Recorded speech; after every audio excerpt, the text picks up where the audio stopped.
bienvenidos a nuestro podcast Conexiones Invisibles. Para los que no nos conocen, permítanos presentarnos. Mi nombre es Valeria Franco. Sara Jacome, Julieta Ruiz. Y bueno, el día de hoy, en este capítulo, vamos a tratar sobre 4 temas súper interesantes que nos ayudan mucho a comprender de mejor forma nuestra conducta como seres humanos y muchas situaciones y problemas que se ven en la cotidianidad. Bueno, estos temas son el conductismo, las teorías críticas, la complejidad social y la colonialidad en psicología. Bueno, empezando por el conductismo, para explicar un poco mejor, el conductismo nos dice que nosotros nos formamos dependiendo a los castigos o los premios.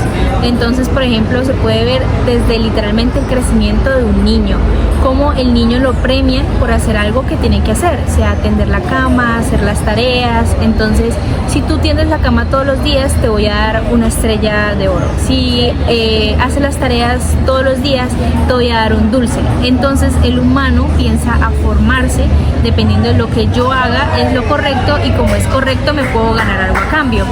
Un ejemplo que yo pongo desde mi experiencia personal es con mi hermano. Mi hermano tiene 7 años, va a cumplir 7 años, y cuando estaba más chiquito, a mi mamá, a mis papás se les complicaba mucho a que él durmiera solo, él durmiera en su cama. Entonces mi mamá lo que hizo fue crearle como un tablerito de un mes, 30 días, y cada día que él durmiera solo se ganaba una estrella, y cuando llegara el día 30, sin perder la racha, podía comprarle lo que él quisiera. Mi hermano, muy juicioso, se puso a cumplir ese conductismo, entonces empezó a dormir solito todos los días y mi mamá le fue poniendo la estrella todos los días. Entonces él le dijo a mi mamá que cuando llegara al día número 30 quería que le comprara un juguete. Mi mamá aceptó, pues porque conductismo. Entonces al final, cuando mi hermano cumplió eso, se fueron a ver el juguete que mi hermano quería, y el juguete estaba alrededor de 500,000 pesos, pero debido a esa conductismo mi hermano tuvo que hacer, y mi hermano desde ahí empezó a dormir solo, ya sin ganarse ningún premio, porque se dio cuenta que era lo correcto. Entonces, básicamente, esto lo que nos quiere decir es como muchas veces nosotros los seres humanos empezamos a funcionar con base a los premios o castigos que vamos a obtener con base a lo que hagamos. Es también, digamos, como se moldea o como educamos a un perro. A un perrito le podemos enseñar a sentarse, a hacerse el muerto, a girar y diferentes trucos, y el perro no lo hace porque, ay, quiero hacerlo, lo hace, lo hace porque sabe que si lo hacen los vamos a premiar, los vamos a consentir. Entonces básicamente de esto se trata el conductismo. Bueno, un ejemplo de conductismo pues que yo tengo pero personal es como que mi mamá estaba obsesionada con que tú tenías que tener muy buena ortografía. Entonces yo siempre he sido mala para las letras. Mi mamá, si me veía mal una palabra cuando era chiquita, ella me la hacía en una hoja de blog, escribirla y llenar toda la hoja hasta que supieras escribir una palabra. Entonces, para yo, o sea, no volverme a equivocar. O sea, yo decía, ¿para qué me voy a volver a equivocar si me van a hacer escribir 1000 veces la palabra? O sea, no volvías a equivocarte por miedo al castigo. Ajá, sí, porque yo me cansaba, literal me cansaba, y era palabra por palabra con ortografía y de todo. Entonces yo pienso que ahorita que me pongo a pensar así, yo como, oye, qué conductista. O también he visto como, bueno, un trend en TikTok que es de la crianza, ¿no? Entonces como que le ponen frases a los niños de que si en esta casa, y el niño lo tiene que responder, y hay como unas respuestas ya predispuestas. Entonces es como el conductismo que se pasa de año a año a año. Y para seguir con los temas, digamos que el conductismo tiene un lado oscuro, que serían las teorías críticas. Y también una parte a lo que iba a decir Sara, es que una crítica que se le hace al conductismo es que muchas veces el conductismo ignora nuestros pensamientos, nuestros sentimientos, nuestras emociones, y nos hace actuar como si fuésemos máquinas predeterminadas, como también decía Juliet, a hacer ciertas cosas, y con base a lo que hagamos, como les dije al principio, vamos a recibir un premio o un castigo.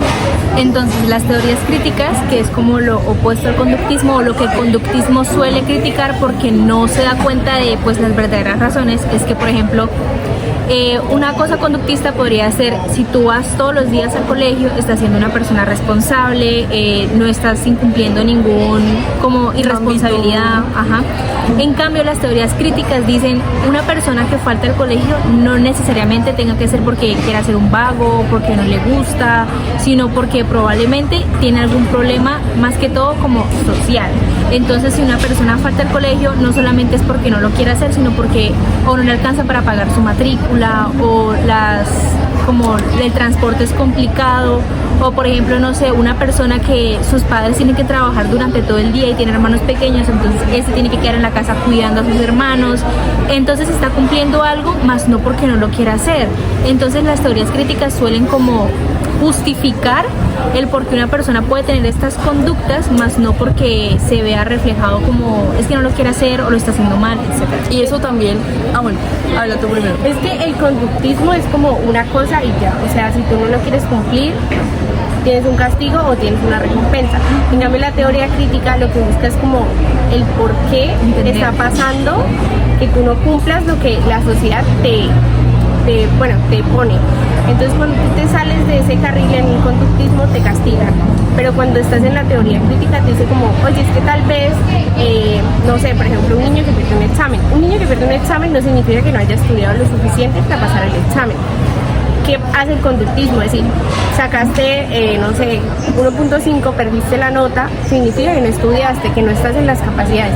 Y tú no sabes el trasfondo de que esa persona tal vez se la pasó toda la noche estudiando, tal vez está pasando por un mal momento y no pudo estudiar. O sea, son muchas situaciones donde la teoría crítica te dice, oye, es que tal vez el sistema a ti te está haciendo creer que tú no sabes, pero tú en realidad sabes.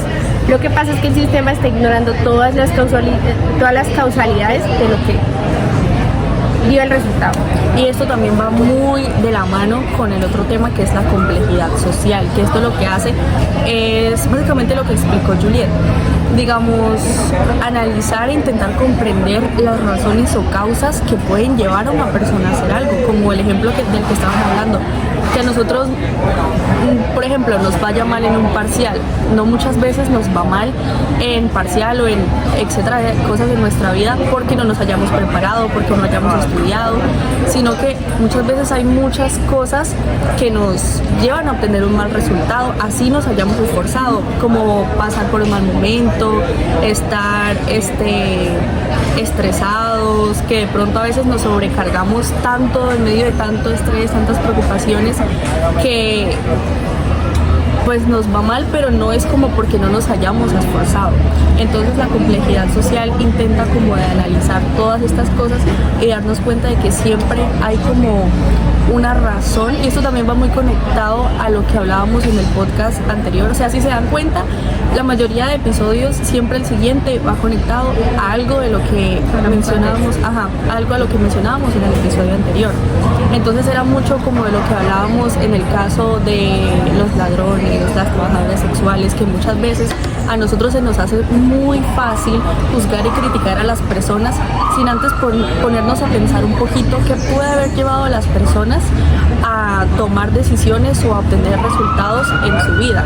Entonces eso, como analizar y a mirar más allá de lo que simplemente podemos observar superficialmente. Algo claro que también creo que hay que tener en cuenta es que la complejidad se basa más que todo como en lo personal, lo biológico, razones personales. En cambio, las teorías suele criticar como más que todo ya lo más grande, no sé, por ejemplo, una discriminación, racismo, xenofobia, etcétera. El gobierno. Un ejemplo claro sería, ahorita que estábamos hablando las tres, por ejemplo, en los casos de discriminación de género en las empresas. Entonces, cuando un hombre sube de cargo, entonces es porque se lo merece, porque es un hombre trabajador, un hombre responsable.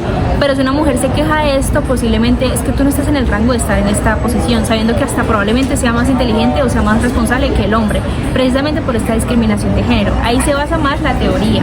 Pero la complejidad ya sería como el ejemplo que di el niño de no poder estudiar porque tiene que cuidar a sus hermanos. Eso ya sería como temas personales. Y también esto se puede relacionar, por lo menos hablando históricamente, de cuando no era para nada permitido que una mujer obtuviera un cargo político. ¿Por qué? Porque se creía que solamente los hombres contaban con las habilidades para ejercer este tipo de cargos, y a la mujer se le discriminaba muchísimo por esto, también como el racismo, muchas veces el rechazo que se le da a ciertas personas por diferentes condiciones. Entonces de eso es lo que se encarga como las teorías críticas, de analizar todo este tipo de cosas que también se ven en la complejidad social. Bueno, la complejidad social es como el conjunto de todo lo que hemos hablado en los diferentes podcasts. O sea, ella une todo y yo me acuerdo mucho en clase que hicimos como un dibujo donde había muchas conexiones y el ser humano estaba en la mitad. Y cada conexión era una teoría de las que hemos hablado. O sea, es como que ella junta todo porque todo es esencial y todo es como que tan importante que tú no lo puedes desviar. Entonces ya es como que listo, entonces tú eres en el biologicismo, tú eres mujer, entonces puede ser que no tengas tanta fuerza, pero entonces te has criado en un contexto social muy fuerte y la has desarrollado, entonces ella como que lo une y empieza a unir como cosas de cada cosa, y eso es lo que nos hace complejos. Entonces lo de ser complejos es como lo que cada cosa, cada vivencia, juntando todo, nos hace diferentes. Ajá. Y tocando ya el tema de la colonialidad en la psicología, pues es más que todo como aquellas culturas, costumbres y los contrastes que pues se han visto. Por ejemplo, un ejemplo claro sería, no sé, una cultura indígena que suele tener sus medicamentos caseros. Entonces una persona está enferma, La medicina ancestral. ajá, la medicina ancestral, o hasta lo mental. Entonces hay muchas culturas también así indígenas que tienen como rituales o sí, como tradiciones para que una persona se pueda curar. Pero la colonialidad en psicología quiere decir que mientras ellos rigen esto, hay gente, no sé, de Europa, de Estados Unidos, que dicen como esto no les va a servir de nada, la persona tiene que ir a un psiquiátrico, etcétera, etcétera. Se van más por el lado de la ciencia. La ciencia, ajá. Y lo del inglés que tú habías dicho. Entonces, bueno, primero terminando eso para pasar a lo del lenguaje, es como muchas veces muchas personas tienden a criticar o a juzgar a las culturas indígenas en cuanto a este ejemplo, sus creencias, su religión, sus tradiciones, sus rituales, su medicina, que es muy diferente a la medicina de nosotros. Nosotros nos duele la cabeza y nos tomamos una pastilla. Ellos no, ellos van más como digamos hacia Se ponen un vaso en la cabeza y ajá, o hacia las hierbas, tienen sus propios rituales y sus propias tradiciones de su cultura, pero muchas veces nuestra cultura se crea o se deja influir más por lo que dicen culturas estadounidenses o europeas.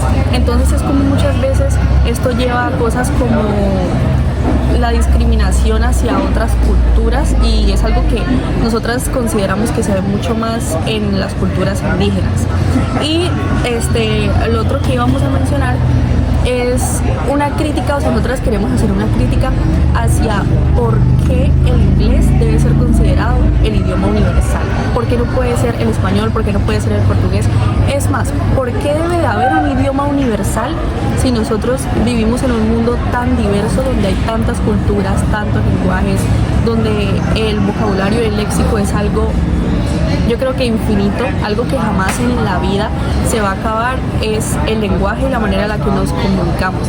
Entonces es como, no sé qué piensan ustedes de esto. bueno, yo lo voy a traer más a lo psicológico, que es como los estudios normalmente se hacen en inglés. O sea, tú buscas investigaciones, están en inglés, están en otro idioma, y es como muy complicado y no es tan reconocido la psicología, pues, latinoamericana.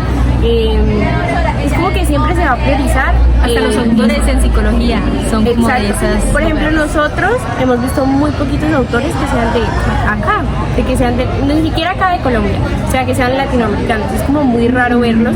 Es como que nosotros sabemos que hay estudios, pero es como que no le dan la importancia que se necesita, y siempre se va a priorizar otras universidades, otros autores. Y es como que, por ejemplo, tú ves en las normas APA, que son de la psicología, tenemos que poner un abstract que es en inglés. O sea, ¿por qué lo tenemos que poner? Exactamente. Sí, ese sería nuestro capítulo por el día de hoy. Esperemos que le haya gustado, que Muchas hayan gracias. aprendido. Gracias. Adiós.